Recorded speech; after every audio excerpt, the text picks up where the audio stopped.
नमस्ते बच्चों, मेरा नाम जेसी है। मैं आपकी हिंदी अध्यापिका हूँ। आज हम पाठ 3 नौकरी की शर्त का भाग 2 पढ़ेंगे। चलिए बच्चों, पाठ पढ़ते हैं। बच्चों, इससे पहले कि हम पाठ शुरू करें, एक बार हम भाग 1 मतलब पार्ट 1 का रिकैप कर लेते हैं। ठीक है बच्चों? बच्चों, इसमें हमने पढ़ा था कि उन दिनों लेखक के पास कोई नौकरी नहीं थी। मतलब लेखक के पास कोई जॉब नहीं था। उनके पास पैसे भी नहीं थे, इसलिए वह अपने मित्र के घर पैदल गए।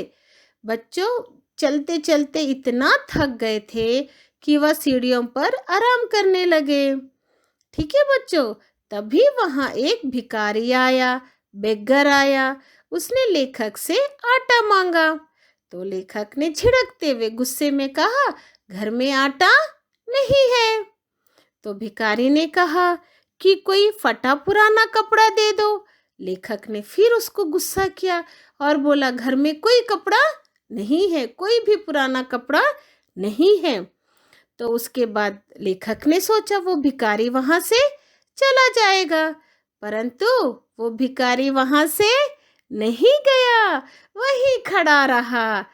तो उसने फिर भिखारी ने तीसरी बार फिर उनने बड़े प्यार से पूछा, बाबू, एक 10 पैसे का सिक्का ही दे दो, मतलब 10 पैसे का कॉइन ही दे दो।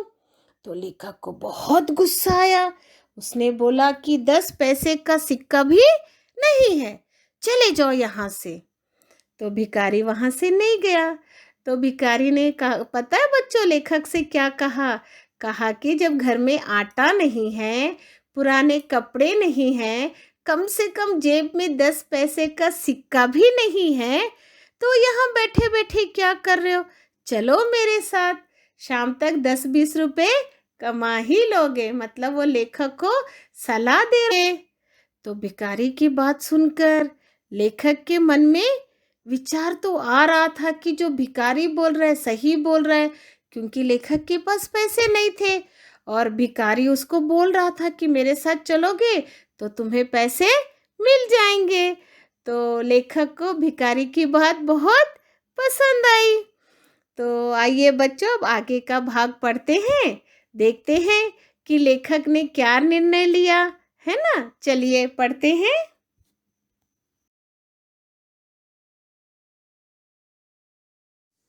आइए बच्चों, अब हम पढ़ते हैं आगे का पाठ। भिखारी की बात सुनकर मैं उलझन में पड़ गया। मन ही मन सोचा, सलाह तो सही दे रहा है, जब तक नौकरी नहीं मिलती क्यों ना। तो ये देखिए बच्चों, ये सब जो है लेखक अपने मन में सोच रहा है। बच्चों, इसमें एक शब्द है, मैं उलझन में पड़ गया। इधर मैं कौन है बच्चों? लेखक। उलझन मतलब कंफ्यूजन। लेखक एकदम कंफ्यूज हो गया और वो सोच रहा था कि भिखारी सलाह तो सही दे रहा है। सलाह मतलब एडवाइस। एडवाइस तो सही दे रहा है, क्योंकि अभी मेरे पास नौकरी नहीं है, जेब में पैसे नहीं है ना? अगर मैं इसके साथ भीख मांगने चले जाऊं तो मुझे भी तो पैसे मिल जाएंगे, और अभी मेरे पास तो नौकरी भी नहीं है, जॉब भी नहीं है। जैसे ही मुझे जॉब मिलेगा तो मैं भीख मांगना छोड़ दूंगा। ये सब लेखक अपने मन में सोच रहे थे।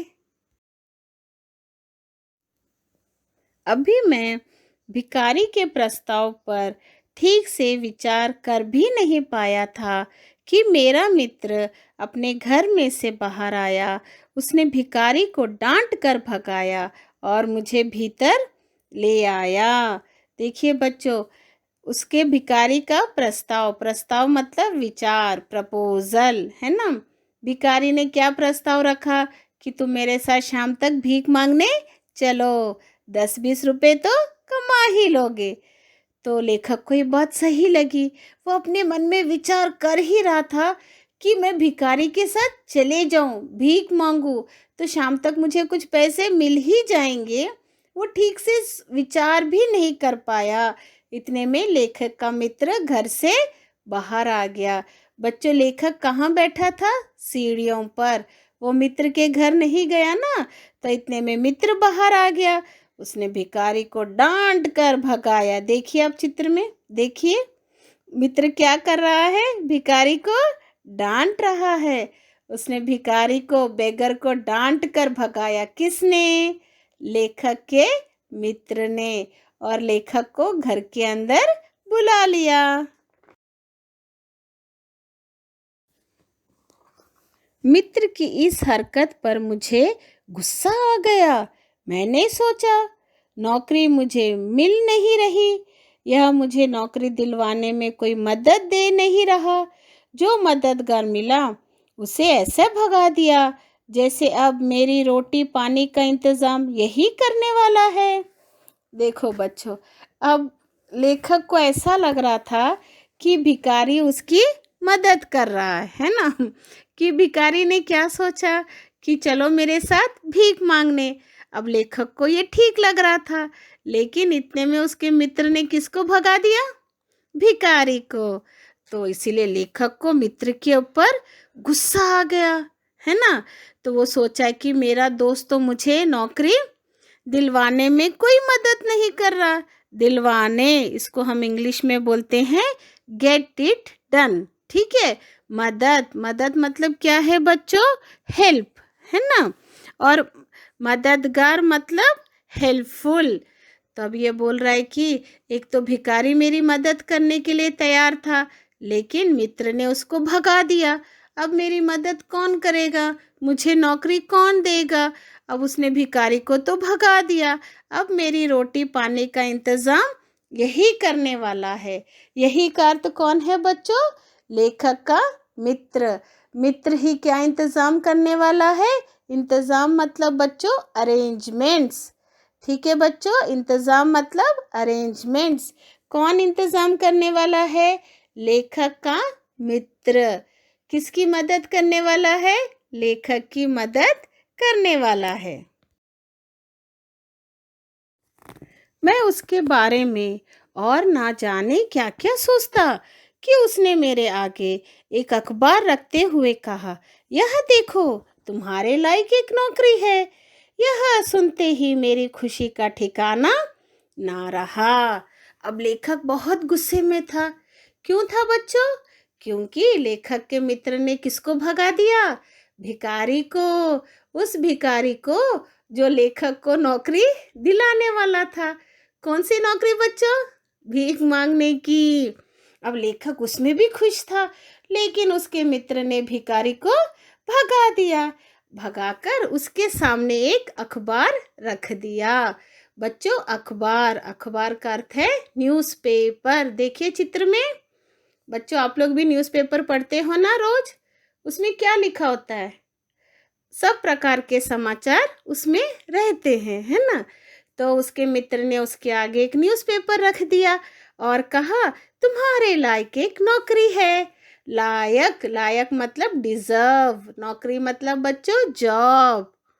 उन्होंने कहा कि यो जो जॉब तुम ढूंढ रहे हो वो इस न्यूज़पेपर में लिखा है। यह सुनते ही मेरी खुशी का ठिकाना ना रहा। लेखक एकदम खुश हो गया कि अरे वाह, मेरे लायक एक नौकरी मिली है। बच्चों, खुशी का ठिकाना जिसको आप अंग्रेजी में कह सकते हो whereabouts of happiness. Happiness का अर्थ क्या है बच्चों? खुशी। लेखक बहुत खुश हो गया कि अब उसके लायक एक नौकरी अखबार में छपी है। अखबार में लिखा था, एक नवयुवक की ज़रूरत है। काम कोई खास नहीं लिया जाएगा, वेतन अच्छा दिया जाएगा। देखिए बच्चों, अखबार में लिखा था। अखबार मतलब न्यूज़पेपर, है ना। उसमें क्या लिखा था? एक नवयुवक की ज़रूरत है। नवयुवक का अर्थ है बच्चों यंग मैन। ज़रूरत मतलब नेसेसिटी। ठीक है, लिखा था कि एक यंग मैन की ज़रूरत है। काम कोई खास नहीं लिया जाएगा। बच्चों, इसमें एक शब्द है खास। खास मतलब स्पेशल, मतलब कोई स्पेशल वर्क नहीं दिया जाएगा, कोई ज़्यादा काम नहीं दिया जाएगा, लेकिन वेतन अच्छा दिया जाएगा। बच्चों, वेतन, वेतन का अर्थ क्या है बच्चों? सैलरी, लेकिन सैलरी तो बहुत अच्छा दिया जाएगा। कितनी अच्छी बात है ना बच्चों। काम भी कम करना है, सैलरी भी ज़्यादा है। और लेखक तो यंग मैन ही थे। नौकरी पाने की एक शर्त है, नौकर कभी हंसेगा नहीं। जिस दिन हंसेगा नौकरी से निकाल दिया जाएगा। इस शर्त के साथ नौकरी करने को तैयार नवयुवक यहाँ दिए गए पते पर आकर मिले। देखिए बच्चों, नौकरी तो बहुत अच्छी थी, काम भी नहीं है, सैलरी भी ज़्यादा है और लेखक नवयुवक भी था, यंग मैन भी था। लेकिन नौकरी पाने की एक शर्त, शर्त मतलब एक कंडीशन है। क्या कंडीशन है ये देखते हैं। नौकर कभी हंसेगा नहीं। बच्चों के हम बिना हंसे रह सकते पूरा दिन? मुश्किल है ना। कुछ भी अजीब चीज़ देखते हैं तो हमें हंसी आ ही जाती है। लेकिन ये तो शर्त बड़ी अजीब है कि नौकर कभी हंसेगा नहीं। हंसेगा मतलब स्माइल करना, लाफ, है ना। कभी हंसेगा नहीं। अगर नौकर कभी हंसा तो उसे नौकरी से निकाल दिया जाएगा। He will be get fired from the job.